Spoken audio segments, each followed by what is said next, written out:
My name is Heebok Lee. I'm a creative director at Giantstep USA. It's been, I think, 3 years I joined Giantstep USA. David Kleinman, executive producer with Giantstep at their LA studio. I wanted to talk to Giantstep LA and then by extension hear about Giantstep Seoul, South Korea, because clearly in this pandemic, South Korea has led the way in fighting this pandemic and has been affected probably the least of any industrialized country that I'm aware of at this point. You guys are both in LA.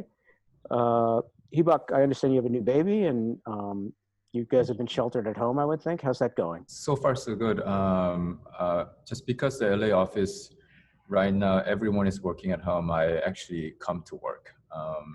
And luckily, my mother-in-law visited us, and now my wife is staying with her mother and taking care of the baby. I have to say, well done, sir. Very well done. Thank you.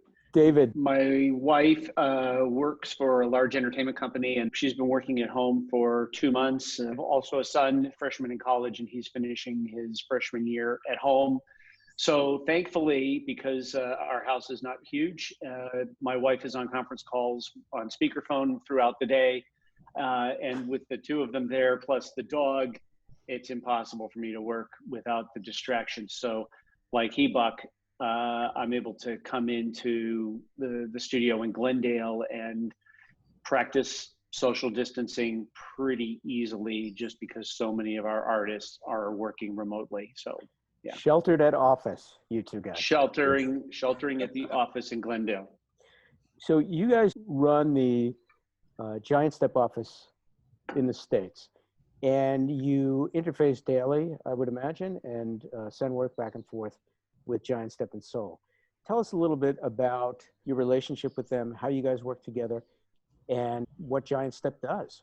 We are specialized in commercials, VFX, and but now I think from 3 years ago we started something called GX Lab, which focuses on real-time engines, and anything that real-time engine, that department has been grown significantly, especially during this pandemic time.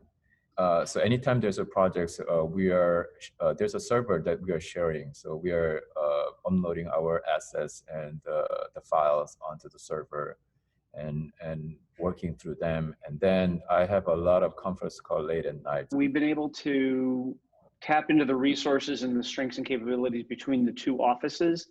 And so, for example, on one of the projects that we did, we were able to have a number of shots be produced by the team in Korea, and then either on a daily basis or every night. Well, our evening, 6 o'clock, 7 o'clock is the beginning of their day.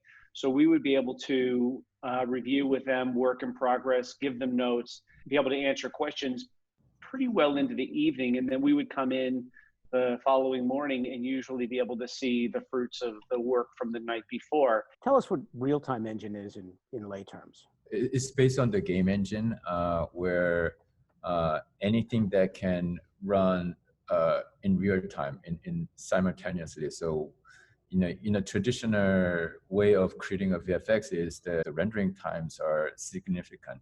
Due to the game engine, because everything happened in real time, that anything you create or anything you animate, you can see it instantly.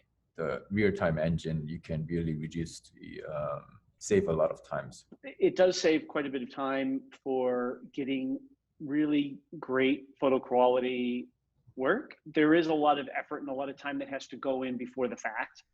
A lot of prepping and a lot of planning, a lot of building of assets, knowing that they're going to be ingested into an Unreal game engine or Unity for the final rendering. 8 weeks ago, when the pandemic first started, the prediction was that there would be a lot of motion graphics, visual effects work, recycling of old footage and having that integrated into new spots, CG spots.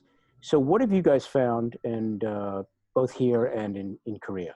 The Korean side, I heard that there's a lot of cut out of commercial projects, almost reduced to 80%. Like because our Giantstep Korea is heavily was commercial VFX companies, but now they only got 20% commercial requests.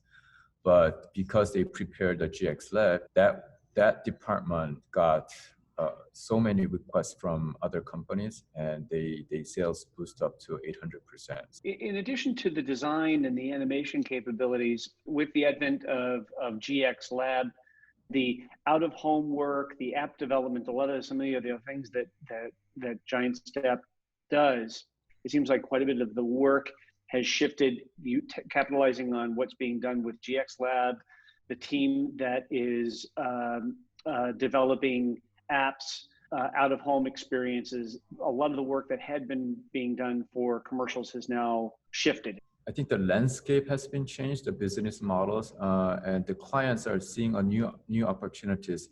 For example, there's an entertainment company's approach to Giantstep Korea, and saying that they want to have a virtual concert for their K-pop stars, right? Right. Previously, what happened was they have to rent stadiums to accommodate the fans.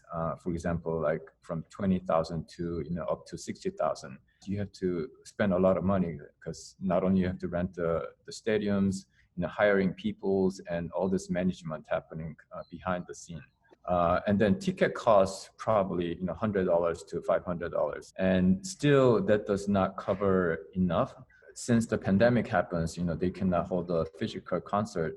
So now they're holding a AR concert, augmented reality concert, where you only need a small room with a bunch of sensors, and you can accommodate more people. When they held a concert, they have a average 70 to over 100,000 people coming to the virtual concert. And the the price is 1/3 the price, but because of the amount of people you are having, as well as they can hold concert more frequently. They're almost holding a concert every week. Now they're making money. So all the merchandise is happening in virtually as well. So they see a huge opportunities in this area. And yeah, I think that has been sort of the new era, and people are opening eyes like how powerful this virtual things. What I'd like to talk about, because so much American content's created offshore now, is what the situation is in Korea regarding the pandemic. My understanding is that Korea got way out in front of it as soon as the first cases in China were identified, because of those efforts of the government and the citizens there, that there was never really a lockdown, and everything is pretty normal except for masks and testing and temperature checks, all of which are readily available. And that work is carried on, and you guys never really had to close the studio. The Giantstep was one of the few companies that reacted very early, and they brought a thermal scanners and have everyone check before they go to the work. And interestingly, they acted so fast that even there was a rumor that there's a positive patients from Giantstep Korea, because Giantstep Korea brought our thermal machines, and we acted so quickly that even that created the fake rumors out of it.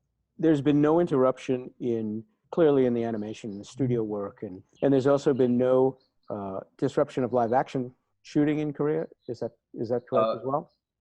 There definitely has. Yes. There has. There has. Yeah. Tell me about it. We have a sister company inside of Giantstep that helps to facilitate some live action work. But yeah, the amount of live action work that was happening, it's much like in Los Angeles, where that was locked down. And is it still locked down? I think so. My understanding is yes. Yeah. Okay. Yeah, especially I think in light of with the last week, South Korea showed no new cases, and so they did ease restrictions a little bit, and then they saw a spike in new infections, and because they have all of these contact tracing and they have apps that are available so that you can see where people are going who have been infected, they determined that one dude went to 5 bars and infected 80 people in a night. 2,100 bars, I think, were closed immediately when they saw that spike.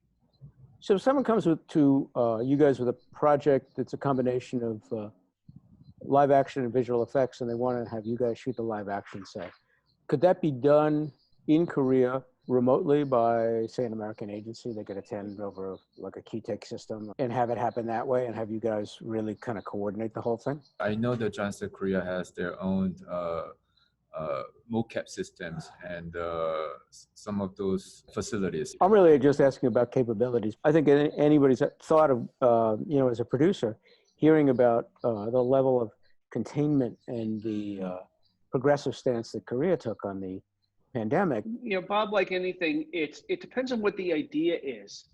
If it's a concept where it is talent on green screen with a virtual background or a virtual environment that would be created in post, that could be pulled off potentially in South Korea. But I talk to producers, here in LA.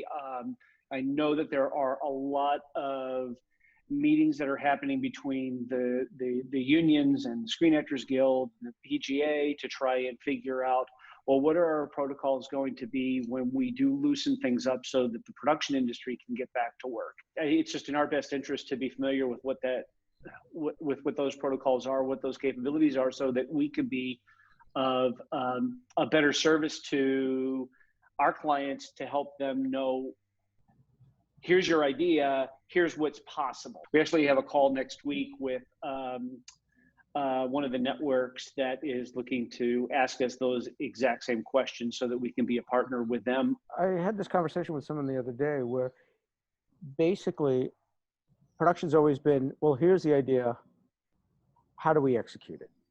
And I think now it's much different. It's kind of like we have to reverse engineer. It's like, well, here's what we can do. Let's take a look at what you want to do, and then let's fit that into what we're able to do, considering the restrictions or opportunities. It's conceiving projects, knowing what the restrictions are about what you can do. Maybe what we could do is we could work with you to modify that idea so that we could do something that's faithful to that creative concept, but do it within that budget construct. So guys, what have you learned about yourself in the past 8 weeks that really surprises you? The first time when I heard about the virus, I wasn't took it very seriously. But then I never expected this changed the whole landscape of our lives and our businesses. And then I was very surprised at how it affected my life and the process of it. Yeah, the health, I think the most important thing in our lives, and I'm very grateful that any of close friends and families are not infected by it. A couple of things. Being in the United States and looking at people from Asia, from China, wearing masks, I was guilty of thinking, well, they're just paranoid that they're going to catch something. What are they so scared of? And what I've learned is that wearing a mask is an act of altruism. It's something that I want to prevent myself from giving something to you. I am wearing this mask to save you, and it's not about me. And that's a big lesson for me to learn. The other thing was that instead of sitting, and being complacent or writing letters or being angry or being frustrated, I did some research online, and I believe that testing and contact tracing, all of the things that worked in Korea, we're not doing here. So I volunteered for an organization that is helping to run a lot of the drive-through testing facilities. So let me just interrupt you, David. Before we say goodbye, I wanted to acknowledge that. I know that you did that. I think it's part of helping make it a better world. And I know it's not 7 o'clock in Los Angeles, and I know it's not anywhere near here, but at first I wanted to say thank you very much. And as they do at 7 o'clock, thank you, David. Seriously, great work.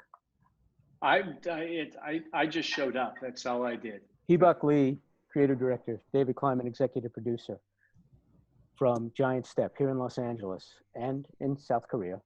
Thank you for your time. Appreciate you guys. Hope to see you again soon, Bob. See you soon. All right, bye-bye. Bye. Bye-bye.